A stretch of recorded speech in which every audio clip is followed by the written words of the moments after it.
வணக்கம், வணக்கம் அருண் தமிழ் உறவுகளே! எப்படி இருக்கீங்க? யார் உண்மையான எதிர்க்கட்சி தலைவர்? எடப்பாடி வந்து நான் தாங்க எதிர்க்கட்சி தலைவர். நான் தான் எதிர்க்கட்சி தலைவரா சட்டமன்றத்துல இருக்கேன் அப்படிங்கிறாரு. அண்ணாமலை சொல்றாரு, ஏங்க டெய்லி 4 தடவ மீடியாவ மீட் பண்றதே நான் தாங்க. நான் தான் சூப்பரா பண்ணிட்டு இருக்கேன். இதுல யாருங்க குறுக்கால சால் ஓட்டுறது அப்படின்னு அண்ணாமலை ஒரு பக்கம். ஒரு பக்கம் நேற்றைக்கு முந்தா நாள் தன்னுடைய 2ஆம் ஆண்டு கட்சி தொடக்க விழால ரொம்ப சூப்பரா பேசினார். அதுல வந்து ஆதவ அர்ஜுனன் சொல்றாரு, நான் இவர் விஜய் அவர்கள் தானங்க உண்மையான எதிர்க்கட்சி தலைவர். அடுத்த ஓராண்டுக்கு எதிர்க்கட்சி தலைவராக அவர் தான் இருக்க போறாரு அப்படின்னு சொல்லி அவருக்கு ஒரு சப்போர்ட்டா அப்ப யார் தான்ப்பா எதிர்க்கட்சி தலைவர் அப்படிங்கிற மாதிரி போயிட்டு இருக்கு. இந்த 3 கட்சிகளுமே தனித்தனியாக போட்டியிடுவது கிட்டத்தட்ட கன்ஃபார்ம் ஆயிடுச்சு அப்படிங்கிறதையும் நம்ம பார்க்கிறோம். அண்ணாமலை அதாவது அமித்ஷா அவர்கள் நேற்று பேசும்போது 2026ல பாஜகவோட ஆட்சி அமைய போகிறது, பாஜக கூட்டணி ஆட்சி அமைய போகிறது அப்படின்னு சொல்லி அமித்ஷா சொல்லிட்டாரு. அதே போல அண்ணன் எடப்பாடி அவர்கள் என்ன சொல்றாருன்னா, அதிமுக தலைமையில ஒரு ஸ்ட்ராங்கான கூட்டணி அமைய போகுதுங்க. அந்த கூட்டணி தான் 2026 ஆட்சி அமைக்க போகுது அப்படின்னு எடப்பாடி பழனிசாமி சொல்றாரு. ஒரு பக்கம் விஜய் அவர்கள் எங்க தலைமையில, அதாவது விஜய் அவர்கள் தலைமையில கூட்டணி அமைய போகிறது. அவர் அடுத்த ஒரு வருஷத்துக்கு வந்து எதிர்க்கட்சி தலைவராக செயல்பட போகிறார். அதனால அவர் தலைமையில தான் வந்து ஆட்சி அமைக்க போகுது. அதுல வந்து பிரசாந்த் கிஷோர் பேசுறாரு. அதாவது விஜய் அவர்களோட வெற்றி விழாவுல நான் தமிழ்ல பேச போறேன் அப்படின்னு சொல்லி ஒரு சவால் விட்டு போயிருக்காரு. என்னையா அது அநியாயமா இருக்கு. எல்லாரும் ஆளாளுக்கு இப்படி வந்து பேசிட்டு இருக்கீங்களப்பா, என்ன கதை இது அப்படின்னு கேட்டா என்ன சொல்றாங்க அப்படின்னா, அதாவது எல்லாருக்குமே தான் ஆட்சிக்கு வரணும்னு ஒரு பக்கம் இருக்கு. அதுக்கு 45-50% வச்சுக்கிட்டு அமைதியா ஒரு கட்சி ஓடிட்டு இருக்கு, அது திமுக. இப்போ வரைக்கும் அவங்க வந்து 200 தொகுதியில ஜெயிப்போமா, 210 தொகுதியில ஜெயிப்போமான்னு ஒர்க் அவுட் பண்ணிட்டு இருக்காங்க. பட் இந்த பக்கம் இவங்க எல்லாம் கூட போட்டி போறாங்க. நாங்க ஸ்ட்ராங்கான ஒரு கூட்டணி அமைச்சா நாங்க தாங்க, வேற யாரும் எங்க கிட்ட வரவே முடியாது அப்படின்னு சொல்லி சொல்றாங்க. பட் என்ன பொறுத்த வரைக்கும் இந்த இடத்துல ஒரு முக்கியமான விஷயம் என்ன அப்படின்னா, யார் உண்மையான எதிர்க்கட்சியாக செயல்பட போறார் அப்படிங்கிறது நம்ம ஒரு கம்யூனிட்டி போஸ்ட் கூட போடலாம். அதுக்கு எவ்வளவு வாக்குகள் வருது அப்படின்னு நாளைக்கு இந்நேரத்துக்கு நம்ம அதை வந்து ரிவீல் பண்ணலாம். ஏன்னா அப்பதான் அது சரியா இருக்கும் அப்படின்னு நினைக்கிறேன். அண்ணாமலை தான் எனக்கு தெரிஞ்சு முக்கியமா எதிர்க்கட்சி தலைவராக செயல்படுகிறார். அதாவது திமுகவை எதிர்த்து பேசுவதாகட்டும், மற்ற விஷயங்களாகட்டும், எல்லாத்துலயுமே அவர் தாங்க முன்னாடி இருக்காரு. அது நம்ம எல்லாருக்கும் தெரியும்னு நினைக்கிறேன்.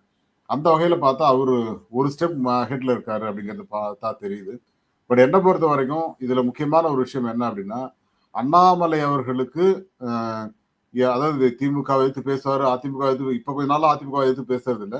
பட் திமுகவை எதிர்த்து களமாடுவது அப்படின்னா அண்ணாமலை தான். இப்ப உதயநிதி வந்து அண்ணா சாலை பக்கம் வா, நான் வரேன், என்ன பண்ண உன்னால பண்ண முடியுமா அப்படின்னு சொல்லி ஒரு அமைச்சரை மரியாதை இல்லாம பேசுறதும் அவர் தான்.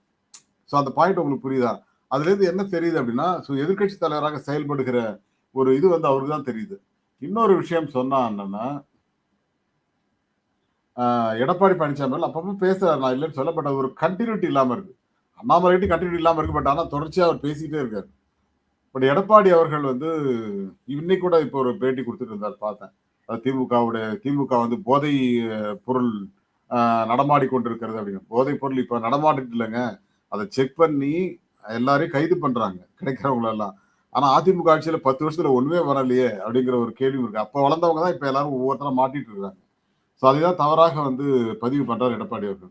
அதே போல விஜய் என்ன சொல்றாரு அப்படின்னா, விஜய் வந்து பாசிசம் பாயாசம் அப்படின்னு சொல்லி பேசுறாரு தவிர திமுக பேரை சொல்றது கூட பயப்படுறாரு, பாஜக பேரை சொல்றது கூட பயப்படுறாரு. அப்புறம் எப்படிங்க நீங்க வந்து எதிர்க்கட்சி தலைவரா செயல்பட முடியும் அப்படிங்கிற ஒரு கேள்வி இருக்கு இல்லையா? ஓகே, இந்த இடத்துல இன்னொரு முக்கியமான விஷயம் என்னன்னா, இந்த 3 கட்சிகளுக்குமே பாஜக, தாவேகா, அதிமுக இவங்க 3 கட்சிகள் தலைமையிலும் கூட்டணி வருவதற்கான வாய்ப்பு இருக்கிறது. ஆனால் யார் வந்து 2வது இடம் அப்படிங்கிறது தான் இவங்க 3 பேருக்கு இடையிலேயே போட்டி. அதுவே அவங்களுக்கு புரியல. ஏன்னா முதல் இடத்தை வந்து யாராலையும் ரீச் பண்ண முடியாத சுச்சுவேஷன்ல தான் இருக்காங்க. விஜய் ஆகட்டும், அண்ணாமலை ஆகட்டும், இவராகட்டும், எடப்பாடி பழனிசாமி ஆகட்டும், இவங்க எல்லாருமே வந்து 2வது இடத்தை நோக்கி தான் நாங்க யார் 2வது இடத்தை பிடிக்க போறோம் அப்படிங்கிற மாதிரி தான் போயிட்டு இருக்க மாதிரி தான் எனக்கு தோணுது.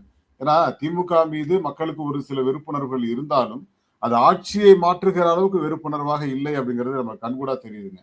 ஆமா, இது சொன்னா நீங்க வந்து உடனே 200 வாங்கிட்டு பேசுறாரு இவரு அப்படிங்க. 200 யார் கொடுக்குறாங்கன்னு சொல்லுங்க, நான் வாங்குறதுக்கு ரெடியா இருக்குங்க.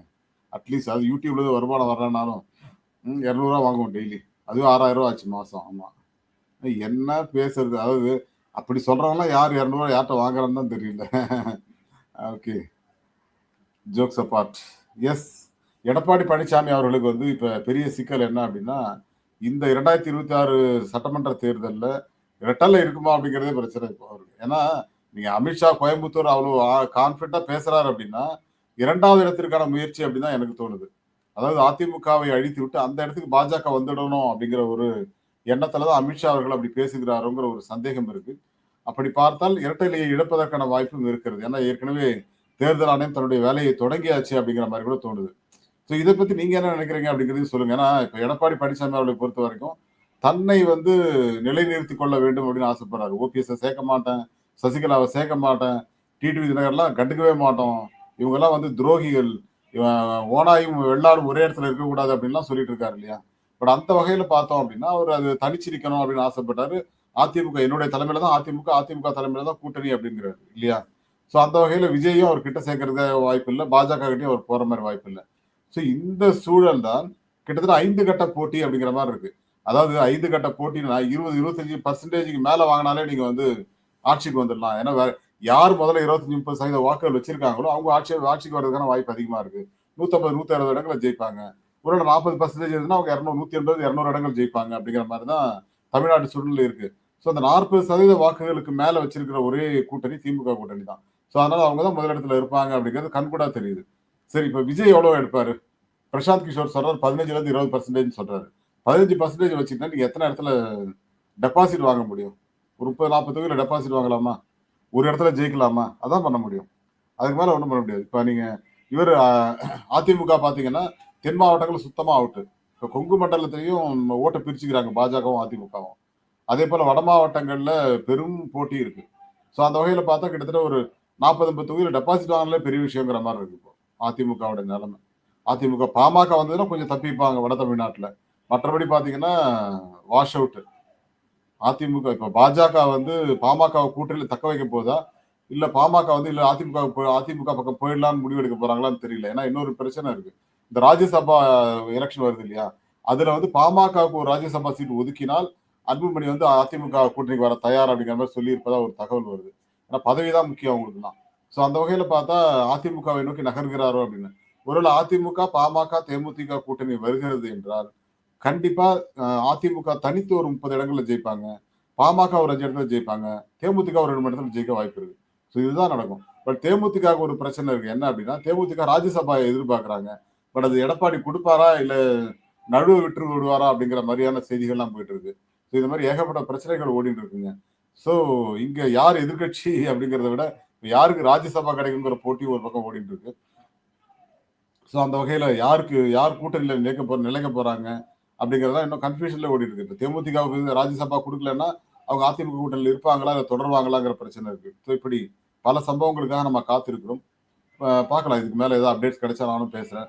So thank you all and bye to everyone. மீண்டும் ஒரு நல்ல தலைப்போடு சந்திக்கிறேன். நன்றி.